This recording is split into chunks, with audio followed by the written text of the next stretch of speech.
আসসালামু আলাইকুম রহমতুল্লাহ। আমাদের অনেক পুরুষ ভাইয়েরই রাতে ঘাটতি হয়ে যাচ্ছে ঘুমের মধ্যে। আবার অনেকে আমরা বদ অভ্যাসে লিপ্ত রয়েছি, আবার অনেকে চাই যে আমার ভিতরটা একটু পরিবর্তন হোক। তিনটি খাবার নিয়ে আমি আলোচনা করব, যে তিনটি খাবার পুরুষ ভাইদের জন্য খুবই সহজলভ্য, খেতে তেমন একটা তৈরি করতে হয় না। আপনি ব্যাচেলার থাকলেও খেতে পারবেন বা একা থাকলেও খেতে পারবেন, সহজেই খেতে পারবেন এবং শরীরের বিভিন্ন ঘাটতি পূরণ হয়ে শক্তি বৃদ্ধি হতে দুর্দান্তভাবে কাজ করবে। সম্পূর্ণ ভিডিওতে যে সকল ব্যক্তিদের রাতে ঘুমের মধ্যে একটু বেশি পরিমাণে ঘাটতি হচ্ছে এবং যারা একটু বদ অভ্যাসে লিপ্ত রয়েছেন, এখন ছেড়ে দিয়ে শক্তি ফিরে পেতে চান, তাদের জন্য দুর্দান্তভাবে কাজ করবে। সম্পূর্ণ ভিডিওতে জানতে পারবেন। চলুন আমাদের মূল আলোচনায় ফিরে যাওয়া যাক। প্রথমে বলতে চাই, আমার প্রত্যেকটি ভিডিও মেডিকেল থেকে তুলে ধরা হয়, অবশ্যই শিক্ষণ হিসেবে দেখবেন। আমরা সহজে এখন অনেক কিছু জানতে পারি, শিখতে পারি অনলাইনের মাধ্যমে। তাই আজকের এই বিষয়গুলো আপনাদের জন্য ক্লিয়ার করা এর জন্যই দরকার। আপনারা যদি না জানেন, না বুঝেন, তাহলে অনেক ভুলের মধ্যে থাকবেন। আমরা যখন পুরুষ মানুষ বয়সন্ধিকালে পা দিই, তখন আমাদের শরীরে হরমোন পরিবর্তন হয় বা হরমোনে কাজ করতে শুরু করে, যার ফলশ্রুতিতে বিপরীত মানুষের দিকে আমাদের আকর্ষণ বেড়ে যায়।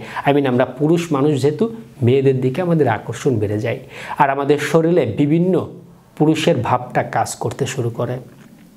আল্লাহ তাআলার এই নিয়ামতটি আমাদের স্বাস্থ্যে যখন পরিপূর্ণতা পায়, তখন আমাদের সিমেন বা বীর্য উৎপন্ন হয়ে থাকে। আর যখন আমাদের বিপরীত মানুষের দিকে আকর্ষণ কাজ করে, আমরা অনেকে বুঝে বা না বুঝে ভুল ক্রমে আমরা বদ অভ্যাস পর্যন্ত লিপ্ত হয়ে যায়। এটা অনেকে আবার ধরে রাখে একটু অতিরিক্ত করে ফেলি, আবার অনেকে নিয়ন্ত্রণাধীন করছি, আবার অনেকে আলহামদুলিল্লাহ করি না। কিন্তু ঘুমের মধ্যে আমাদের অনেকেরই ঘাটতি হয়ে যাচ্ছে। মেডিকেল বলে একজন প্রাপ্ত বয়সের পুরুষের মাসে কয়েকবার, সেটা নির্দিষ্ট নয়, বাট 5, 6, 7, 8 বার এমন একটা অঙ্কের সময় আপনার ঘাটতি হতে পারে। এটা আপনার জীবন মান, খাবার মান, আপনার চলাফেরার রুটিন অনুসারে আপনার মধ্যেও কোনো বদ অভ্যাস রয়েছে কিনা, যেমন কোনো ভিডিও দেখা, অন্য ভিডিও আর কি দেখা, অন্য চিন্তাভাবনা নিয়ে করা, এগুলো আপনার মধ্যে বিদ্যমান রয়েছে কিনা, পুষ্টি সমৃদ্ধ খাবার খাচ্ছেন কিনা, শরীরে টক্সিন বা কড়া বা কষা হয়ে যাচ্ছে কিনা, এগুলোর উপরে কিন্তু ডিপেন্ড করে সেই রাতের ঘাটতিটা কম বেশি হতে পারে। তো অনেকে রয়েছেন রেগুলার হয়ে যাচ্ছে। যে সকল পুরুষ ভাইদের রেগুলার হচ্ছে, তারা আশেপাশে একজন চিকিৎসকের পরামর্শ নিয়ে কিছু ট্রিটমেন্ট নিলে এর সমাধান চলে আসে। কিন্তু মাথায় রাখবেন, এটা একদম কমে যায় না বা বন্ধ হয়ে যায় না, কারণ আপনার ভিতরে উৎপন্ন হচ্ছে।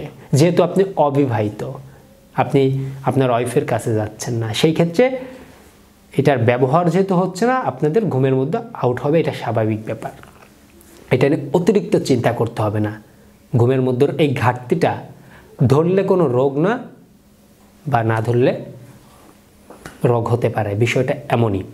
এখন আসুন আমরা যে তিনটি খাবার আলোচনা করব, এই তিনটি খাবার খেলে আমাদের এই ঘাটতি পূরণ হবে ইনশাআল্লাহ, অনেক গুণে কমে আসবে, পাশাপাশি আমাদের মধ্যে শক্তি ফিরে আসবে। কিন্তু আমি আপনাদের বলতে চাই, যারা বদ অভ্যাসে লিপ্ত রয়েছেন, এই বদ অভ্যাসটা নিজের থেকে ছেড়ে দিতে হবে। যদি এই বদ অভ্যাসটা ছেড়ে না দিয়ে থাকেন, আমাদের পাতলা হয়ে গেলেও কিন্তু এই ঘুমের ঘাটতিটা বেশি হতে পারে, এদিকে মাথায় রাখতে হবে। তো বদ অভ্যাসটা আপনি যদি ছেড়ে দিয়ে থাকেন, ইনশাআল্লাহ নিজের মধ্যে অনেকটাই পরিবর্তন চলে আসবে। আর বদ অভ্যাস যদি আপনি অতিরিক্ত মাত্রায় করে থাকেন, তাহলে এই তিনটি খাবার না, ঔষধও আপনার স্বাস্থ্যে ভালো কোনো কাজ করবে না, এদিকে মাথায় রাখতে হবে। রাতে পর্যাপ্ত পরিমাণে ঘুমাইতে হবে, পর্যাপ্ত পরিমাণে পানি পান করতে হবে, পুষ্টি বা ভিটামিন সমৃদ্ধ খাবার খেতে ভুলবেন না, অতিরিক্ত মানসিক ডিপ্রেশন, হতাশা থেকে বেরিয়ে আসতে হবে। আর অন্য কোয়ালিটির ভিডিওগুলো দেখা বন্ধ করতে হবে। কোন ভিডিও দেখা, কোন ছবি দেখা, এটা তো বুঝতেই পেরেছেন। খারাপ সঙ্গ থাকলে ত্যাগ করতে হবে, খারাপ বন্ধুদের ত্যাগ করতে হবে। যেই গ্রুপে যা বা যে বন্ধুদের সাথে মেয়ে নিয়ে কথা বেশি, এই বন্ধু ত্যাগ করতে হবে। চিন্তা ভাবনাটা একটু পজিটিভ রাখতে হবে। অল্প বয়স হলে অবশ্যই আপনারা লেখাপড়া বা ভবিষ্যতের দিকে বা ধর্মের দিকে আপনারা ফোকাস দিতে পারেন। সকল রকমের বদ অভ্যাস থেকে বেরিয়ে আসতে হবে। তিনটি খাবারের মধ্যে আমি নাম্বার 1 যে খাবারটি রেখেছি, একদম সহজলভ্য একটি খাবার, কলা। কলা আমাদের গাঢ় করতে, আমাদের শক্তি বৃদ্ধি করতে, আমাদের শরীরের সাধারণ শক্তিও বৃদ্ধি করতে, দুর্বলতা দূর করতে দুর্দান্তভাবে কাজ করে। পটাশিয়াম, ভিটামিন বি থেকে শুরু করে অসংখ্য পুষ্টি গুণ রয়েছে কলায়। আমরা প্রতিদিন 2 থেকে 3টি, বেশি নয় 2 থেকে 3টি কলা খাবো। যেহেতু কলায় রয়েছে পটাশিয়াম, তাই আমরা কলা অতিরিক্ত নয়। যে সকল ব্যক্তিদের ডায়াবেটিস রয়েছে আপনারা সবজি বা কাঁচকলাটা খেতে পারেন রান্না করে, ভর্তার মাধ্যমে বা অন্য কোনো পদ্ধতিতে। আর আমরা সবাই কম বেশি পাকা কলা খাওয়ার চেষ্টা করব। প্রতিদিন 2 থেকে 3টি কলা খাবো। এই কলা আমাদের স্বাস্থ্যের জন্য দুর্দান্তভাবে কাজ করবে। আমরা সহজলভ্য এই ফলটি ঘরে থাকলেও অনেকে নিয়মিত খাই না। আমরা প্রতিদিন 2 থেকে 3টি কলা খাবো, অতিরিক্ত নয়। যেহেতু পটাশিয়াম বিদ্যমান, স্বাস্থ্যের জন্য প্রয়োজনীয় হলেও অতিরিক্ত পটাশিয়াম আবার আমাদের কিডনির জন্য তেমন একটা ভালো না। তাই আমরা প্রতিদিন 2 থেকে 3টি কলা নিয়মিত খেয়ে যাব। 1 থেকে 2 মাস প্রতিদিন খাবো।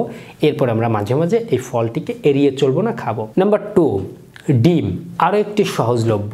আমরা সন্ধ্যার সময় ঘর থেকে বেরোলেও বিভিন্ন জায়গায় সিদ্ধ ডিম বা অমলেট বা ভাজি ডিম আমরা পেয়ে থাকি। এটা একটি সহজলভ্য। আমরা প্রতিদিন 2 থেকে 3টি ডিম, প্রতিদিন 2 থেকে 3টি ডিম 1 থেকে 2 মাস একভাবে খেয়ে যাব। ডিমে ভিটামিন ডি, ক্যালসিয়াম, অসংখ্য পুষ্টিগুণ, বলা হয় প্রোটিনের ভাণ্ডার ডিমকে। সহজলভ্য, সহজে আমরা ম্যানেজ করে খেতে পারি। ডিমের উপকারিতা জানলে ডিমের দাম সস্তা। আমাদের কাছে ডিমের দাম অনেক মনে হয়, কিন্তু এর উপকারিতা হিসেবে এটার দাম সস্তা। আমরা প্রতিদিন 2 থেকে 3টি ডিম খেয়ে যেতে পারি। এটা আমাদের স্বাস্থ্যের নানাবিধ উপকারিতার মধ্যে আমাদের এই ঘাটতি পূরণ করতে খুবই সহজে দুর্দান্তভাবে কাজ করবে। নাম্বার 3তে আরও একটি সহজ খাবার, রসুন। কাঁচা রসুন রক্ত সঞ্চালন বৃদ্ধি থেকে শুরু করে আমাদের হার্টের সমস্যা দূর করতে, পাশাপাশি আমাদের শরীরে শক্তি বৃদ্ধি করতে, হরমোনের পাওয়ার বৃদ্ধি করতে এই অ্যান্টিঅক্সিডেন্ট সমৃদ্ধ রসুন আমরা নিয়মিত খেতে পারলে আমাদের গাঢ় করতেও দুর্দান্তভাবে কাজ করবে। যদি বড় সাইজের রসুন হয় তাহলে 1টা কর পরিমাণ, আর ছোটো সাইজের রসুন হলে 2 কর পরিমাণে রসুন সকালে খাবার আগে, পরে বা দিনের যে কোনো সময় আমরা কাঁচা খেতে পারি। দুর্দান্তভাবে কাজ করবে কাঁচা রসুন। ছেলে মেয়ে সবাই খাওয়া যায়, পুরুষের জন্য আমাদের বিশেষ কিছু কাজ করে থাকে রসুনে।